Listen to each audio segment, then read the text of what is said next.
Assalamualaikum warahmatullahi wabarakatuh. Waalaikumsalam warahmatullahi wabarakatuh. Bismillahirrahmanirrahim. Alhamdulillahi rabbil alamin.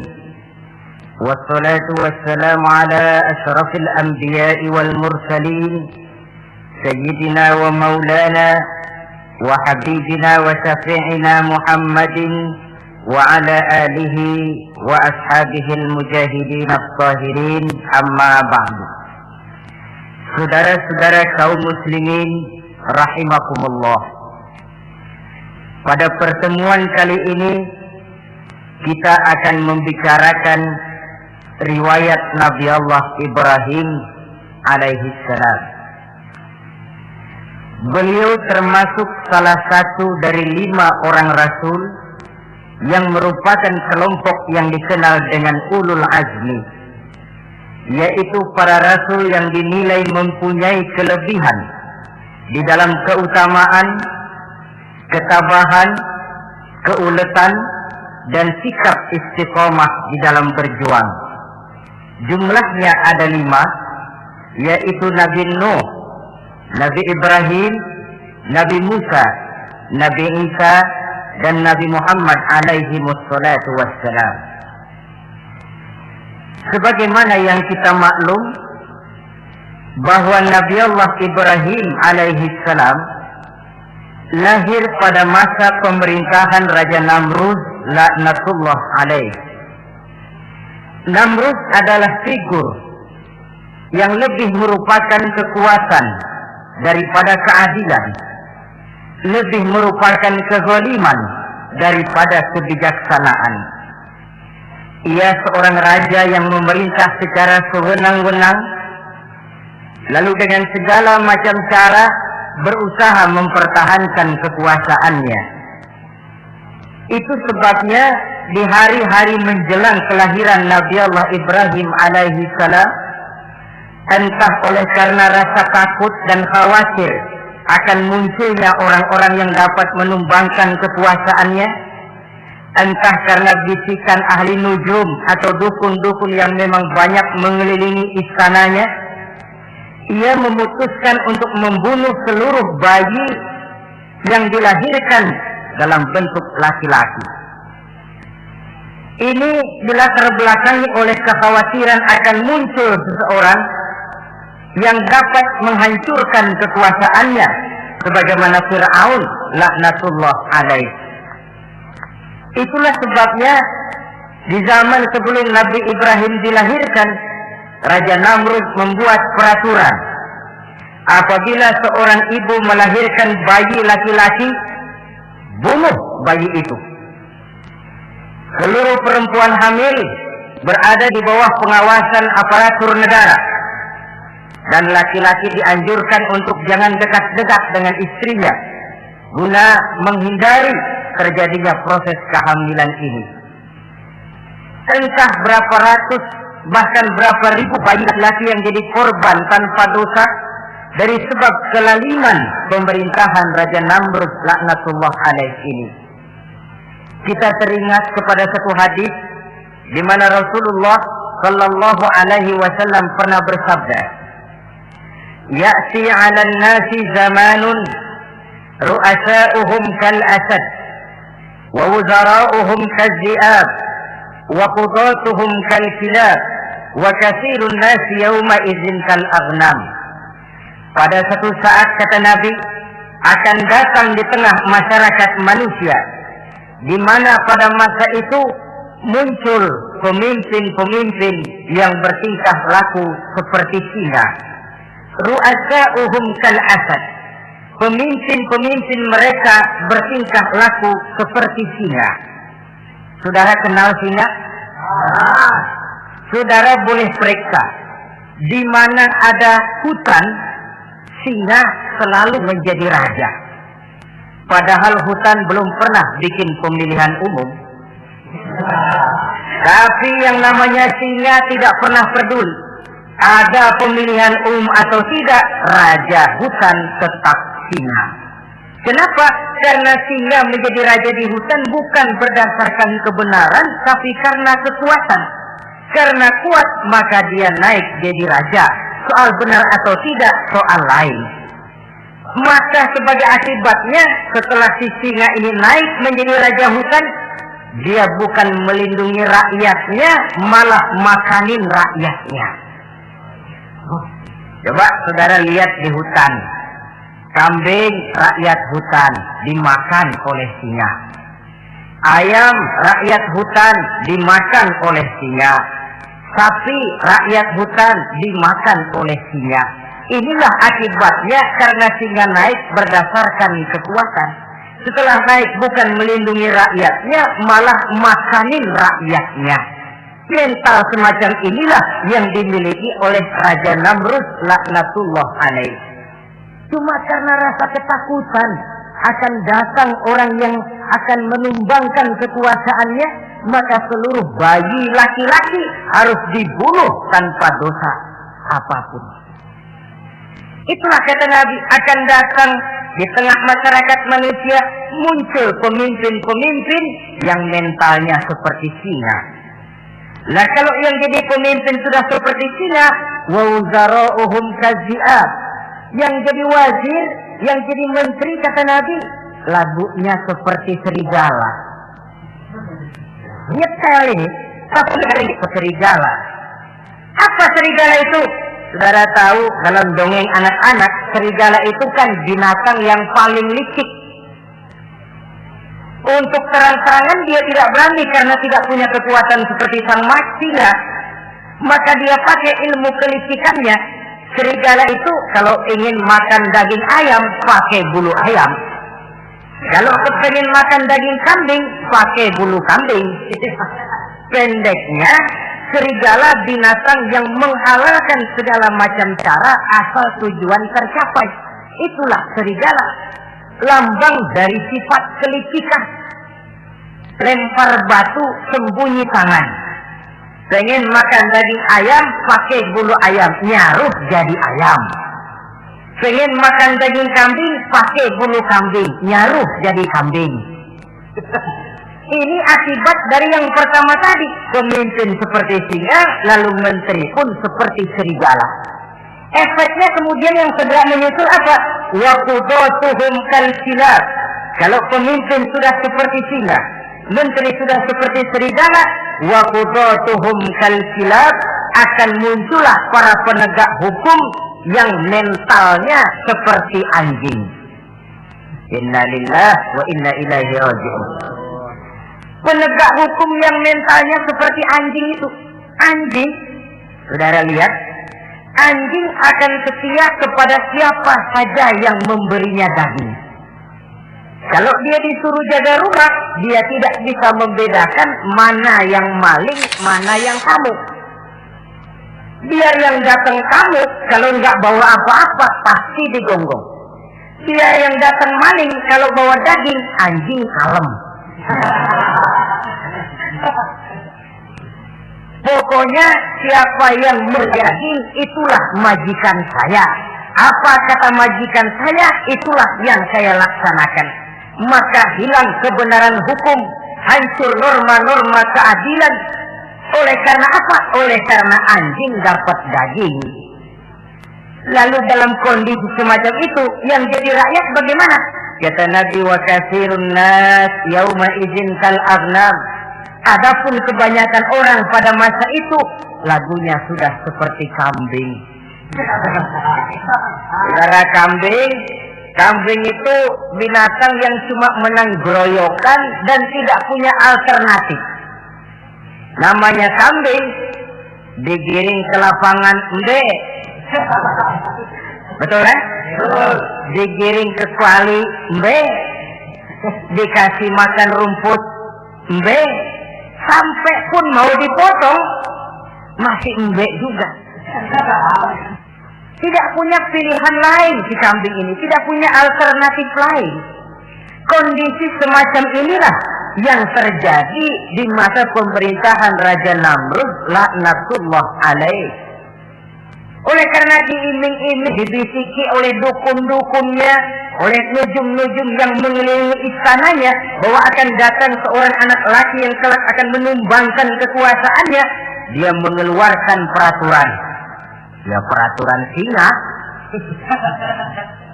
Mulai saat ini diumumkan kepada seluruh rakyat, siapa-siapa perempuan melahirkan bayi laki-laki, bunuh hidup-hidup. Seluruh orang bunting di bawah pengawasan hansip negara. Dan mulai malam ini, supaya semua kaum bapak jarang-jarang tidur sama istrinya. Namanya peraturan Namrud. Tapi apa yang memang Allah kehendaki untuk terjadi, pasti terjadi. Yaitu kelahiran Nabi Allah Ibrahim alaihi salam. Pada saat beliau terlahir ke alam ini, oleh ayahnya yang bernama Azar, disembunyikan di dalam sebuah gua. Di sini bertemu antara nurani seorang bapak dan ketaatan kepada raja.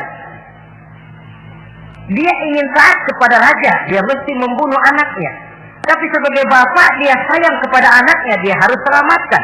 Dicarinya jalan tengah, maka Ibrahim disembunyikan di dalam sebuah gua dengan satu perhitungan tentunya. Lu mati, ya nggak apa-apa. Lu hidup, ya syukur. Sebab ini pertimbangan dia akan bikin susah dia di masa yang akan datang. Coba anak berkondisi apa adanya ditaruh di dalam gua, menurut perhitungan logika mati ini. Namun apa yang terjadi? Nabi Allah Ibrahim yang sejak masa bayi diletakkan dalam gua dipelihara oleh Allah. Nah, kalau Allah yang sudah memelihara, orang mana yang sanggup mendatangkan bencana dan mudarat? Untuk melangsungkan kehidupannya, Nabi Ibrahim itu mengisap ibu jarinya. Dan konon menurut riwayat dari ibu jarinya itu keluarlah madu. Sehingga walaupun tidak didampingi oleh ayah dan ibunya, tinggal di dalam gua seorang diri, pertumbuhannya sebagai seorang bayi menjadi seorang anak, tumbuh dengan pesat sebagai lazimnya anak-anak yang lain. Dalam ilmu tauhid, ini yang dinamakan irhas. Tanda-tanda yang diberikan kepada seseorang yang akan dipilih menjadi rasul pada saat dia masih anak-anak. Ini yang dinamakan irhas. Adapun kalau dia sudah diangkat menjadi rasul, maka tanda-tanda itu dinamakan mukjizat. Kalau jatuh kepada wali, maka tanda itu dinamakan karomah, atau yang dalam bahasa kita disebut dengan keramat. Jadi kan kita ini dalam kehidupan anak-anak kita kadang-kadang bisa melihat bakat yang dimilikinya pada saat dia masih kecil. Tanda-tanda itu ada. Nah, dalam kehidupan para rasul, masa kecil mereka yang melakukan itu dinamakanlah irham. Begitulah Nabi Ibrahim tumbuh dari bayi menjadi anak-anak di dalam gua. Dan ayah ibunya kadangkala menengok dia. Pada saat dia sudah mulai pandai berbicara, dia sudah mulai berpikir. Dan pola berpikir yang pertama, satu hari dia tanya bapaknya, "Papi," kalau bahasa sekarang, "ini yang bikin alam ini sebenarnya siapa? Yang bikin saya siapa? Yang menyebabkan saya ada siapa?"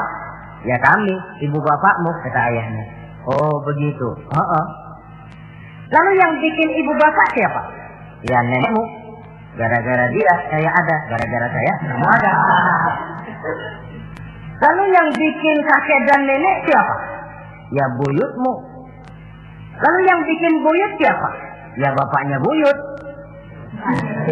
"Yang bikin bapaknya buyut, ya kakeknya buyut."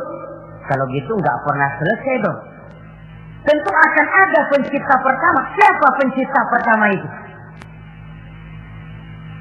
"Bapaknya buntu." "Lu jangan usil dah." Temen-temen lu juga nggak pernah nanyain urusan kayak begini. Saya nggak puas, Pak. Begini sekarang, saya mau tanya. Ini kaum kita nyembah apa? Nyembah berhala. Nah, yang bikin berhala itu siapa? Saya, bapakmu, Azhar. Kaum kita menyembah berhala, ini bapak. Kenapa nggak nyembah bapak aja kok tanggung-tanggung? Jawaban ayahnya tidak membuat ia jadi puas. Terus merenung siapa gerangan pencipta pertama, siapa gerangan yang patut disembah dengan sebenarnya, siapa gerangan pencipta alam semesta ini. Bila malam datang, dia melihat bintang gemintang bertabur menghias cakrawala. Dia berkata, ini yang patut dianggap Tuhan, tinggi, terang benderang. Tapi manakala besok pagi bintang tenggelam, dia pun bilang, la uhibbul afilin. Saya tidak suka kepada yang tenggelam. Masa Tuhan tenggelam? Ketika malam datang, bulan pun terbit. Nah, ini barangkali yang Tuhan. Ini lebih besar dari yang semalam. Tapi bila bulan pun terbenam, lagi-lagi dia bilang Tuhan tidak mungkin terbenam. Lalu bila matahari terbit, nah ini enggak salah lagi. Ini lebih gede dari yang dua-dua kemarin. Ini pasti Tuhan. Dan manakala matahari terbenam, dia pun berkata, Tuhan tidak akan pernah terbenam. Perjalanan yang mencari Tuhan ini bisa saudara baca dalam surah Al-An'am ayat 76 sampai dengan ayat 79. Sampai Allah memberikan petunjuk kepadanya, mengangkatnya menjadi seorang rasul dan menyampaikan misi dakwahnya. Saudara-saudara kaum muslimin rahimakumullah.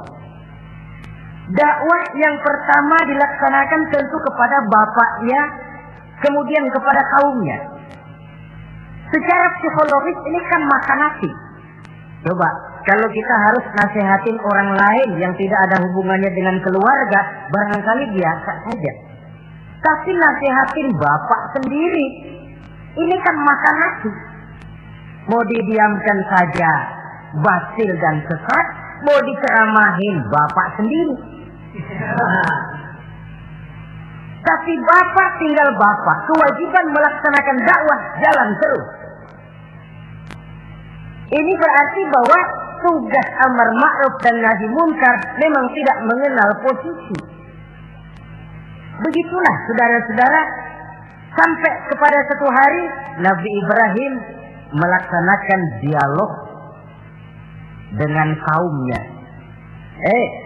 Saudara-saudara, hadhihi tamathil allati antum laha akifun. Surah Al-Anbiya ayat 51. Saudara-saudara, berhala-berhala ini yang bapak saya yang buat, inikah yang selama ini tuan-tuan sembah? Kaumnya menjawab, qalu wajadna aba'ana laha abidin. Iya, sebab nenek moyang kami, nenek moyang kita juga dulu nyembah itu. Bagaimana nenek moyang kita, begitulah kita. Jawab Nabi Ibrahim, laqad kuntum wa aba'ukum fi dhalalin mubin. Sebenarnya kamu dan nenek moyangmu sama, borongan satu gerbong sesat. Kok kamu ngikutin nenek moyang kamu? Mereka enggak berpikir, kamu enggak ikut berpikir. Mereka sesat, kamu ikut sesat. Kamu sudah hidup di satu zaman yang maju sekarang ini. Kenapa mau kembali ke zaman nenek moyang dulu? Menyembah berhala yang nyata-nyata tidak sanggup mendengar, tidak sanggup melihat, tidak sanggup memberikan manfaat mudarat. Pokoknya kalau kamu tidak tinggalkan berhala-berhala ini, suatu saat pasti akan saya sikat dan saya hancurkan. Jadi saudara-saudara, prinsip dakwah itu memang tentu harus bil hikmah wal mau'izatil hasanah, dengan bijaksana dan dengan nasihat-nasihat yang baik. Tapi kalau sudah mencegah suatu kemungkaran, kata Nabi, man ra'a minkum munkaran falyughayyirhu biyadihi. Siapa di antara kamu yang melihat suatu kemunkaran, hendaklah dia berusaha merubah dengan kekuatan tangannya. Kalau dengan tangannya dia tidak sanggup, fabilisani, hendaklah dengan lidahnya. Kalau itu pun dia tidak mampu, fabiqalbi, hendaklah dalam hatinya. Dan mencegah suatu kemungkaran dengan hati, itulah nilai iman yang terendah adanya. Nabi Ibrahim melihat bahwa watak menyembah berhala ini sudah berurat dan berakar. Kenapa? Mereka mengembalikan itu kepada kebiasaan dan tradisi nenek moyang. Sama juga di zaman kita sekarang ini. Sudah kita menegakkan tauhid, membina sebersih-bersih iman, menegakkan semulus-mulus tauhid. Ada juga kelompok orang yang mau mengembalikan kita ke zaman nenek moyang, ke zaman animis, menghidupi tradisi nenek moyang dalam hal ibadah, dalam hal ubudiyah. Tentu merupakan langkah kemunduran adanya. Dan ini bukan barang baru. Umat Nabi Ibrahim sudah memberikan contoh. Kenapa kami menyembah berhala? Sebab nenek moyang kami menyembah berhala. Nabi Ibrahim jawab gampang aja. Iya loh, borongan, sekerbong, lempeng semua sesat. Kaum muslimin rahimakumullah. Dan bukan cuma kata, dibuktikan oleh Nabi Allah Ibrahim. Begitu Raja Namrud menurut satu riwayat bersama para tentaranya pergi berburu, Nabi Ibrahim ngintip-ngintip. Begitu Namrud keluar, beliau masuk. Kalau istilah kita, ke tempat Namrud ibadah, ke masjidnya lah. Di mana di situ tersimpan seluruh berhala yang mereka sembah, dari yang paling gede sampai yang paling kecil. Nabi Ibrahim masuk bawa kampak. Seluruh berhala-berhala yang ada di tempat itu habis dikampakin, hancur berantakan. Kecuali berhala yang paling gede, itu ditinggalin, nggak diapa-apain, dan kampaknya ditaruh di tangan berhala yang paling gede. Memang kebetulan tangannya lagi racun begini, digantungkan kampak di situ. Nabi Ibrahim keluar. Adapun Namrud, ketika dia pulang dari perburuannya, mau melaksanakan ibadah, bukan main terkejutnya melihat Tuhannya berantakan.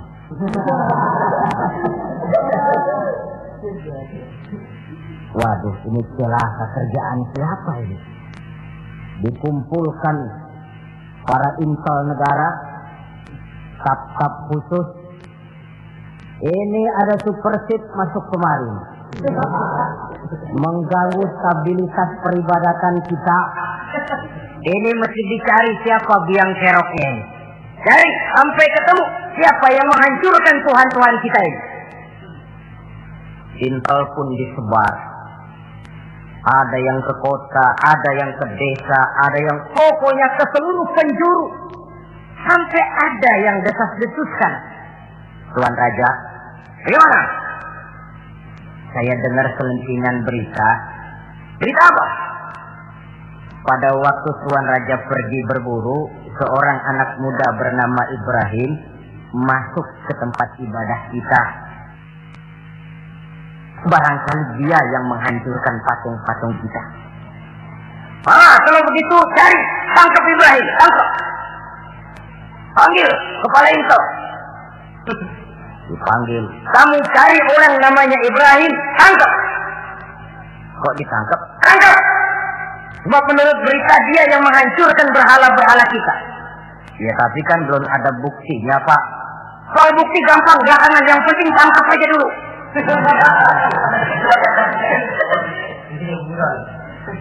Ini supersip ini. Saudara-saudara, dicarilah Nabi Allah Ibrahim, ketemu, dihadapkan kepada Raja Namrud, disidang di pengadilan terbuka, disaksikan orang banyak, dibuka oleh Raja Namrud. Sidang luar biasa dalam rangka memeriksa dan mengadili tertuduh Ibrahim. Dengan ini kami nyatakan dibuka untuk umum. Terdakwa supaya dibawa ke dalam ruangan sidang. Dihadapkan Nabi Ibrahim. Nama Ibrahim. Orang tua. Tuduhan menghancurkan berhala. Ahada bi alihatina ya Ibrahim. Hai Ibrahim, benarkah kamu yang menghancurkan Tuhan-Tuhan kami? Ah, siapa bilang? Ada berita yang sampai kepada kami. Ketika kami keluar kau masuk ke tempat kami ibadah. Ngaku aja dan ngaku. Daripada urusan jadi panjang, mendingan ngaku aja dah. Kata Nabi Ibrahim, enggak. Bal fa'aluhu kabiruhum hada. Yang menghancurkan berhala-berhala Tuhan, berhala yang paling besar ini. Yang paling besar ini. Besarnya nunjuk ke patung, ininya nunjuk ke dirinya. Kabiruhum kepada berhala, hada kepada dirinya sendiri. Wah, enggak, kata Nabi Ibrahim. Setahu saya enggak semua berhala hancur. Saya dengar yang paling gede enggak apa-apa. Ya, dan ada kampak di tangannya. Kali yang gede tuh iseng. Jadi yang kecil-kecil ini dikampakin semua sama yang gede. Oh, buktinya kampak masih ada di tangannya kok. Tanya aja dia. Kata Namrud Ibrahim, kamu sudah gila apa? Kenapa? Masa saya disuruh nyembah berhala, disuruh nanya berhala? Jadi nggak bisa jawab dia, nggak bisa jawab. Nah kalau nggak bisa jawab, kenapa disembah? Yang gila saya apa sampean?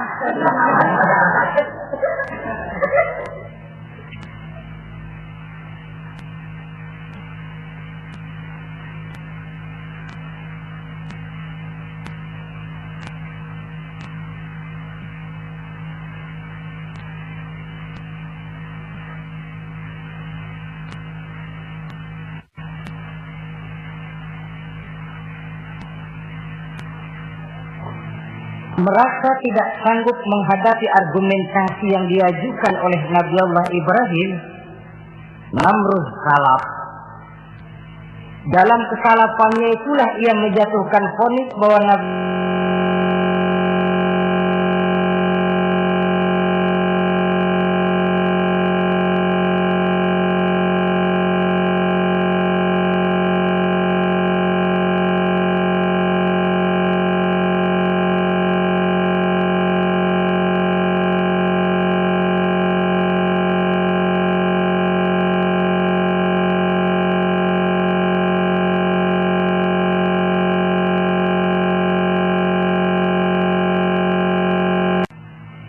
sehingga tentara Namrud bingung.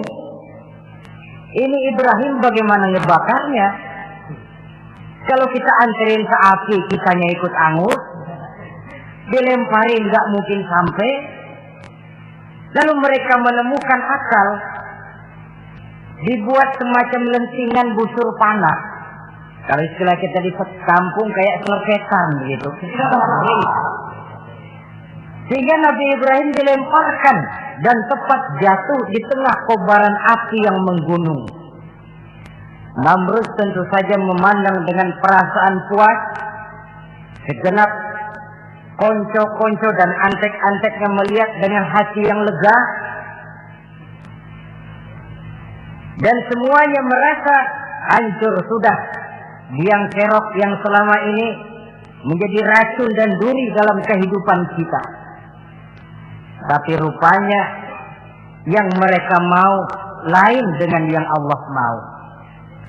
Ketika Nabi Allah Ibrahim hampir masuk ke tengah kobaran api yang menggunung itu, datanglah perintah Allah kepada api.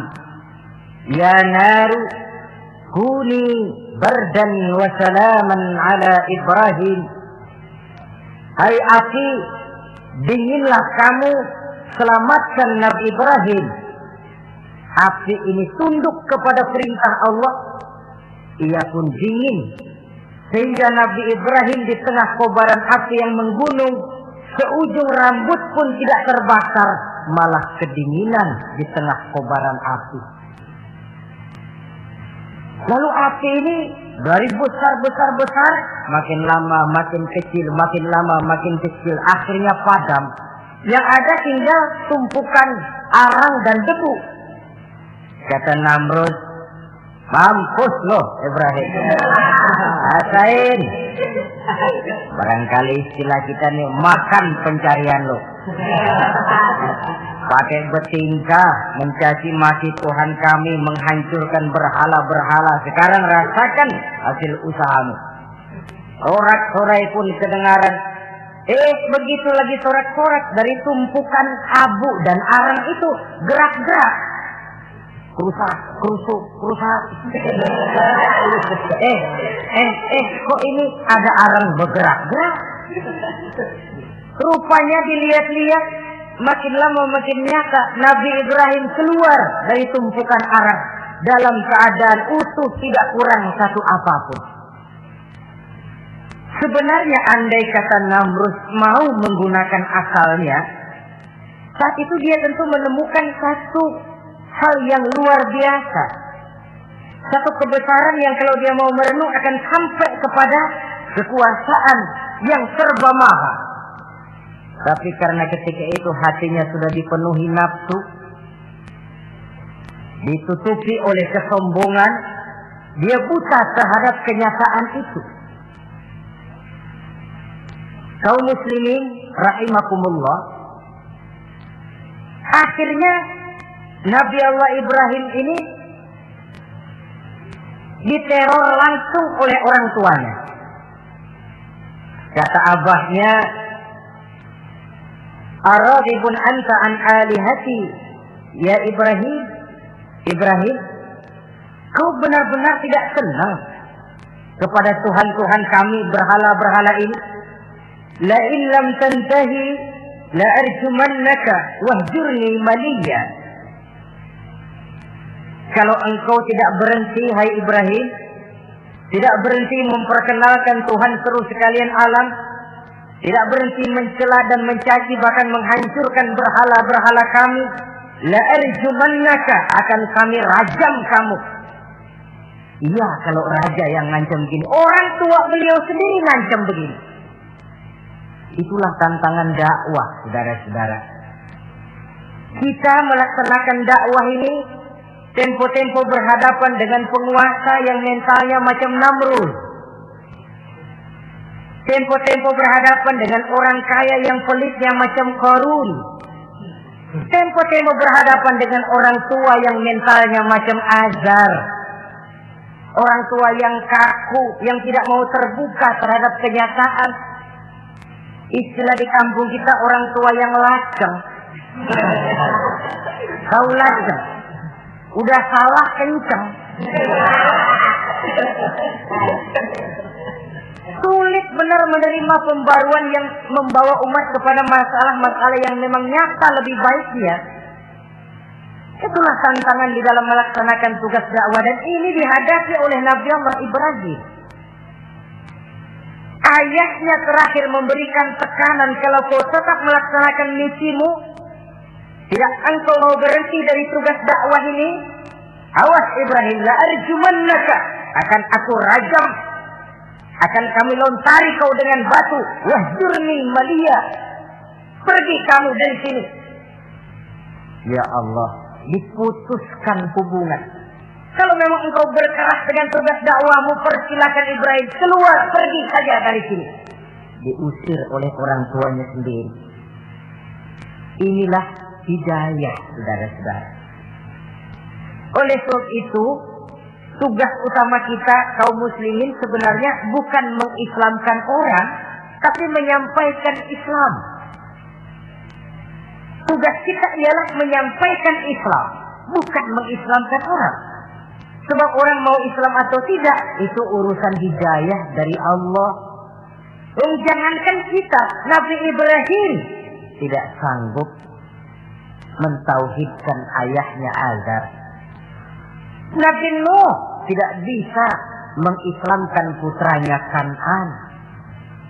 Bahkan Nabi kita Muhammad sallallahu alaihi wasallam pun tidak bisa memberikan hidayah kepada Abu Jahal dan Abu Lahab.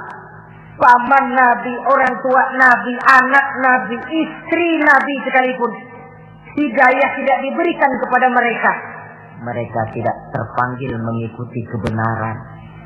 Kalau sudah kenyataan ini yang kita temui, kembalilah kepada konsep Quran. Allahumma inni qad ballaghtu, wahai Allah, seruanmu sudah saya sampaikan, dakwahmu sudah saya canangkan, ajakan kepada tauhid sudah saya sampaikan. Allahumma inni qad ballaghtu, sudah saya sampaikan ya Allah. Perkara mereka tidak mau ikut, itu karena semata-mata hidayah berada di tanganmu ya Allah. Kalau kemarin landasan dakwah kita, insya Allah tugas dakwah kita berkelangsungan. Kalau tidak, makan nasi. Kita pikirin, ya orang gua ajak benar-benar nggak mau, ya dipikirin. Saya ajak ngaji malah dikasih maki, saya ajak yang baik malah saya dicemoohkan. Kok begini dakwah? Akhirnya dipikirin, sakit jantungan. Sudah orang nggak kena kita ajak beriman, kita sendiri makan ke dalam. Itulah Quran meletakkan konsep di dasar, sampaikan dakwah dengan baik, bil hikmah wal mau'izatil hasanah wajadilhum billati hiya ahsan. Kalau ternyata metode sudah baik tapi orang tidak juga mau beriman, tanamkan dalam hati, Allahumma inni qad ballaghtu. Ya Allah, tugas saya cuma sekedar menyampaikan. Perkara mereka tidak mau, saya sudah menyampaikan ya Allah, terserah hidayahmu. Kelapangan jiwa akan kita temui di sana. Entah berhadapan dengan penguasa yang punya mental kayak Namrud, bertingkah laku sewenang-wenang, aji mumpung, mentang-mentang kuasa lalu saenake dhewe, menghitamkan yang putih, memutihkan yang hitam menurut seleranya saja.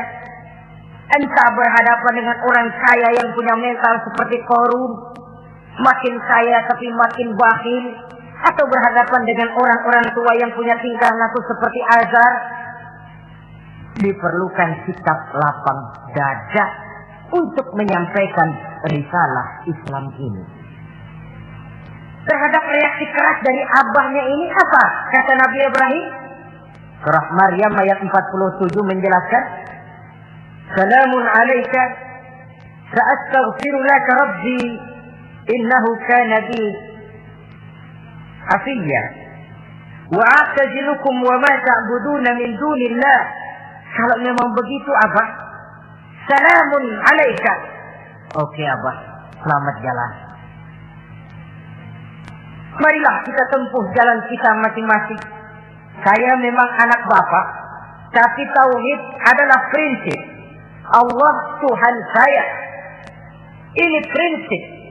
Kalau Bapak tidak mau mengikuti seruan saya, padahal saya sayang kepada Bapak, saya cinta kepada Bapak, saya tidak ingin Bapak bersekutu dengan setan, saya tidak ingin Bapak menemani setan di dalam neraka, saya ingin menyelamatkan Bapak.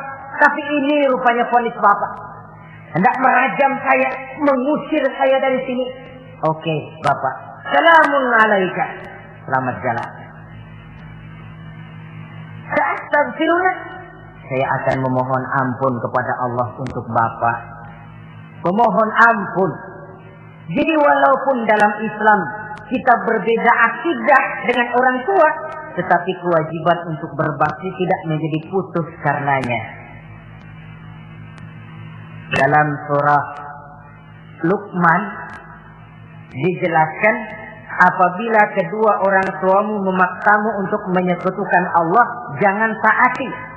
Tetapi sungguh pun demikian, wa sahibhuma fid dunya ma'rufa. Tetaplah engkau pergauli keduanya di dunia ini secara baik. Toleransi yang besar ditunjukkan oleh Islam. Dan lebih besar lagi dilaksanakan oleh Nabi Allah Ibrahim. Sungguh pun Bapak sudah mengusir saya, menolak mentah-mentah ajaran tauhid, tetap juga menyembah berhala, tetap juga bersekutu dengan setan. Saya akan memohonkan ampun kepada Allah untuk Bapak. Wa atazilukum, saya akan menjauhkan diri dari apa yang Bapak sembah, dari apa yang kaum kita sembah selain daripada Allah. bapak menyembah berhala, kaum kita ini menyembah berhala, wa a'tazilukum, saya akan menyingkir dari semua itu. Selamat jalan Abah. Istilah kita goodbye my dear. Ini jalan yang membedakan saya dengan Abah. Jalan tauhid dan jalan syirik. Di sini kita harus berpisah. Walaupun dengan berat hati kita berpisah. Jadi keluarga dan akidah punya garis yang jelas. Umumnya, ya walaupun baik tapi memang harus ditingkatkan. Umumnya kita ini kan mayoritas merasa sebagai muslim karena keturunan. Kenapa kamu Islam? Bapak saya Islam, nenek saya Islam, saya Islam. Baiklah, itu pun baik. Pada mulanya memang harus begitu. Tapi lambat laun kita tentu harus merasakan bahwa keberadaan kita dalam Islam tidak cukup cuma karena faktor keturunan. Dengan kata lain, kita harus memperbaiki kualitas keislaman kita. Inilah proyek utama kita sekarang, mengislamkan orang Islam. Saudara-saudara kaum muslimin rahimakumullah. Maka Nabi Ibrahim pun meninggalkan orang tuanya, meninggalkan kaumnya, uzlah, hijrah ke tempat Baitul Maqdis, daerah di Palestina sekarang ini. Sejarah kehidupan Rasul umumnya memiliki kemiripan. Rata-rata ditentang oleh kaumnya sendiri dan sebagian besar lalu hijrah. Itu barangkali memang resiko dari satu perjuangan. Nah, begitu tantangan yang dihadapinya dalam melaksanakan dakwah. Lalu cobaan-cobaan yang diberikan Allah kepada Nabi Ibrahim pun luar biasa. Pantas kalau beliau itu masuk ulul azmi dan mendapat titel Khalilullah. Nabi Ibrahim titelnya Khalilullah, orang yang mencintai dan dicintai Allah. Khalilullah. Ini terbukti dari cobaan-cobaan yang dihadapinya. Pertama, dari perkawinannya dengan Siti Hajar, dengan Siti Sarah maksud saya, beliau tidak dikaruniai seorang anak pun. Umur sudah lanjut. Padahal anak kita tahu pelanjut sejarah, penyambung cerita, si buah hati, belahan jantung. Sampai pada satu hari Hajar musyawarah. Kalau bahasa kita, Bang, bagaimana Hajar? Lama juga kita sudah berumah tangga kan Pak? Lalu, dan kita sejauh ini belum dikaruniai seorang anak pun. Ya sabarlah, pada waktunya tentu akan ada juga. Tapi kapan lagi Bang? Usia kita sudah cukup lanjut. Maksud kamu bagaimana Hajar? Begini sajalah Bang. Bagaimana kalau abang kawin saja lagi? Ya Allah, punya istri macam begini, menyuruh lakinya kawin lagi. Tapi dasar Nabi Allah Ibrahim, nggak mau saya kan cinta sama Hajar. Iya, soal cinta saya tahu, dan saya tidak meragukan cinta abang kepada saya.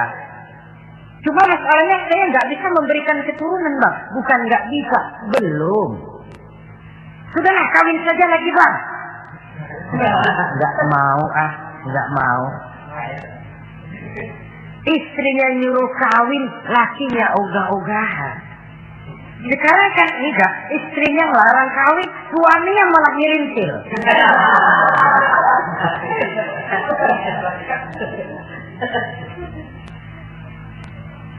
Sampai ketika dia desak, kata Ibrahim, ya kalau itu yang Sarah Hajar mau, biarlah, jadilah. Saya mau kawin lagi dengan syarat kau yang mencarikan istri untuk saya itu. Oleh Siti Hajar dipilihkan Siti Sarah. Kawinlah Nabi Ibrahim dengan Sarah. Dari Sarah ini beliau dikaruniai seorang putra bernama Ismail alaihi salam. Nah, cobaan datang untuk menguji Khalilullah ini. Hai Ibrahim, kau cinta kepadaku, kata Allah, seolah-olah setelah saya punya anak, masuk rasa cinta anak ke dalam hatimu. Allah mau buktikan mana cintamu yang lebih besar, kepada anakmu atau kepada aku, kata Allah. Maka turun perintah untuk menyembelih anaknya sendiri. Satu riwayat menceritakan bahwa latar belakang perintah menyembelih anak ini sebenarnya gara-gara Nabi Ibrahim juga ketelepasan ngomong. Beliau pernah menyembelih 300 ekor unta dan 1000 ekor kambing. Dagingnya dibagikan kepada fakir miskin, dilaksanakan penyembelihan itu untuk mendekatkan diri kepada Allah. Dekat. Tidak cuma manusia, malaikat kagum, dipuji Nabi Ibrahim. Bukan main Ibrahim, kaya berani. Ya, kalau miskin berani, nekat kali. Ini kaya berani. Menyembelih 300 unta, 1000 kambing, dagingnya disedekahkan kepada fakir miskin. Luar biasa Ibrahim. Ketika dipuji orang banyak itulah beliau timbul sifat manusianya. Apa kata beliau? Saya mah jangankan kambing sama unta, anak juga kalau saya punya disuruh potong, saya potong untuk mendekatkan diri kepada Allah. Kenapa ketelepasan ngomong begitu? Sebab waktu itu belum punya anak, ngomongnya enak. Sama juga kita, gue mah kalau punya motor siapa juga ketemu di jalanan gue boncengin. Lagi belum punya. Kalau udah punya lain gayanya. Itu biasa, itu omongan orang belum kaya emang begitu.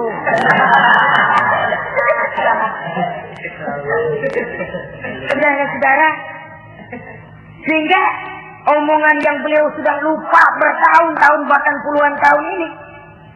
Begitulah ketika sudah punya anak Ismail, falamma balagha ma'ahu sa'ya, ketika Ismail sedang lucu-lucunya, dalam tidurnya mimpi turun perintah, ya Ibrahim uffi binuzrika. Hai Ibrahim, bayar nazarmu. Nazar? Iya. Apa nazar? Dulu pernah ngomong apa, ingat enggak? Jangankan cuma kambing, unta, anak pun kalau punya disuruh potong, saya potong. Dianggap nazar. Bayar nazarmu, potong anakmu. Dipikirin siangnya, semalam itu benar-benar perintah Allah apa cuma mimpi? Kalau mimpi kok jelas amat. Kalau perintah Allah kok kelewatan amat. Pakai anak disuruh potong, emang gak ada yang lain apa? 3 malam berturut-turut mimpi sampai beliau yakin ini memang benar perintah Allah. Dan dilaksanakan dengan berat hati. Pagi-paginya bilang kepada Siti Sarah, Sarah, Ismail mandikan, berikan pakaian yang baik, saya mau bawa pergi dia. Kemana bang? Pokoknya mau saya bawa. Berangkatlah anak beranak ini menuju salah satu bukit di daerah Mina. Ketika duanya sudah mau berangkat, iblis sibuk bukan main. Ini cobaan loh. Orang kalau mau ibadah, Pak, iblis paling gatal. Segala macam cara mereka lakukan agar orang jangan ibadah. Ini Ibrahim mau membuktikan cintanya kepada Allah. Ya Allah, lihatlah. Walaupun saya sudah punya anak, cinta saya kepadamu lebih besar, ya Allah. Walaupun perintah ini menyembelih leher anak sendiri, saya potong karena melaksanakan perintah. Iblis ribet. Mula-mula dia bisikin Nabi Ibrahim. Hei Ibrahim, kau lihat anakmu di belakang itu. Kecil, lucu-lucunya. Masa anak begitu mau dipotong? Tega kamu Ibrahim. Ini perintah Allah. Gak ada urusan sama ente. Ingat. Kata iblis, waduh mantap juga nih. Kalau suaminya gagal, istrinya kali. Biasanya perempuan perasaannya lebih tinggi daripada pikirannya. Ini Siti Sarah barangkali, kalau Siti Hajar barangkali, kalau saya perdayai bisa terpedaya. Hajar, ya, kamu tahu anakmu Ismail mau dibawa kemana? Saya tidak tahu. Mau dipotong oleh suamimu Ibrahim. Mau dipotong. Dipotong. Kok bisa begitu? Iya, katanya ini perintah Allah. Iblis, Kalau memang ini perintah Allah, jangankan cuma anak saya Ismail, saya juga ibunya mau ikut dipoto. Wah, kata iblis nih gilaan lagi dari laki. Saya kira karena perempuan bisa barangkali dilemahkan semangatnya, ya saya tidak. Ismail nih masih kecil kali ini, gampang dikelecehin. Ismail, kau mau dipotong oleh ayahmu? Dipotong. Kok bisa begitu? Katanya perintah Allah. Kalau memang ini perintah Allah, saya siap. Iblis mau ngomong lagi, Nabi Ibrahim Ismail ngambil batu disambitin iblis. Izhab ya la'in, pergi, laknat, terkutuk kamu. Nyambitinnya itu sampai sekarang jadi ikutan dalam salah satu pelaksanaan ibadah haji yang disebut zumrah, melontar. Itu simbol permusuhan abadi antara manusia dengan iblis. Jadi kalau ada orang mau berbuat baik, iblis itu datang dari 3 penjuru. Dari bapak, dari anak, dari istri. Kadang-kadang bapaknya nggak kena, istrinya dibujukin. Laki lu sok loyar menyumbang masjid. Jangan kasih duit, simpan aja baik-baik. Istri nggak kena, anak. Segala macam cara iblis berusaha. Baru sampai di bukit yang dituju, Nabi Ibrahim buka kartu. Ismail, Abah diperintah Allah menyembelih lehermu. Bagaimana? Kerjakan apa jangan? Kalau memang itu perintah Allah, kerjakan apa? Insya Allah Abah akan menemukan saya termasuk orang sabar. Ini jawaban anak soleh. Coba kalau jawaban anak pintar nggak soleh, bukan begitu. Ismail, saya disuruh motong lehermu, bagaimana? Kenapa saya Pak? Bapak aja yang tuaan potong.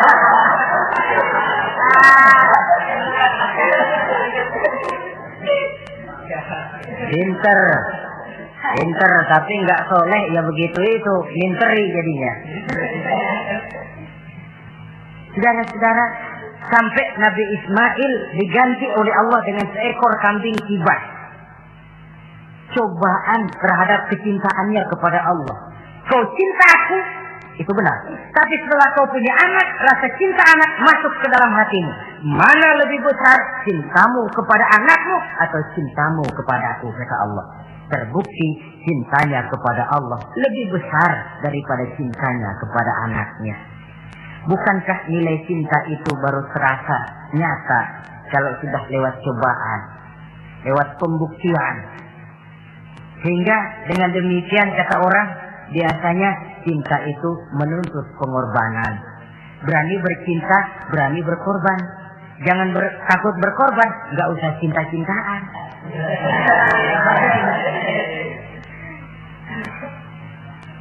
Saudara-saudara, sebab kalau orang sudah berbuat untuk sesuatu yang dicintainya, sangat boleh jadi si lemah akan jadi kuat, yang jauh jadi terasa dekat, yang takut jadi berani. Kalau orang sudah melakukan sesuatu untuk yang dicintainya. Seorang bapak karena cintanya kepada anaknya, dia rela pergi pagi pulang sore, keringat banting pulang supaya hari depan anaknya lebih baik daripada dia. Seorang suami yang cinta kepada istrinya, tidak soal dia kepanasan dan kehujanan, mencari yang sulit-sulit yang diinginkan oleh istrinya. Contoh paling dekat saja, kalau istrinya sedang mengidam, dia tengah malam buta minta mangga dan gak musim mangga, rusak-rusak suaminya cari mangga. Cinta memang membuat yang jauh jadi terasa dekat. Lalu cobaan lain ketika turun perintah melaksanakan khitan. Umur beliau menurut riwayat Abi Daud sudah umur 80 tahun. Di zaman belum ada pisau cukur, silet, gunting, kulit sudah alok. Tapi ini perintah Allah, laksanakan, resiko belakangan. Nabi Ibrahim pandai memilah mana kepentingan pribadi, mana perintah Allah. Nah, perkara beliau nanti pindah ke Mekah, membangun Ka'bah sampai kepada hari tuanya, ini berkaitan dengan Nabi Allah Ismail, dan akan kita bicarakan pada pertemuan di mana kita nantinya akan membicarakan riwayat Nabi Ismail alaihi salam. Untuk riwayat Nabi Ibrahim, walaupun serba singkat, hingga ini sajalah dahulu, dan mudah-mudahan menjadi tamsil, ibarat dan contoh yang bisa kita jadikan pegangan di dalam kehidupan kita sehari-hari. Terima kasih banyak atas segala perhatian. Mohon maaf atas segala kekurangan. Usikum wa nafsi bitaqwallah. Wassalamualaikum warahmatullahi wabarakatuh. Waalaikumsalam warahmatullahi wabarakatuh.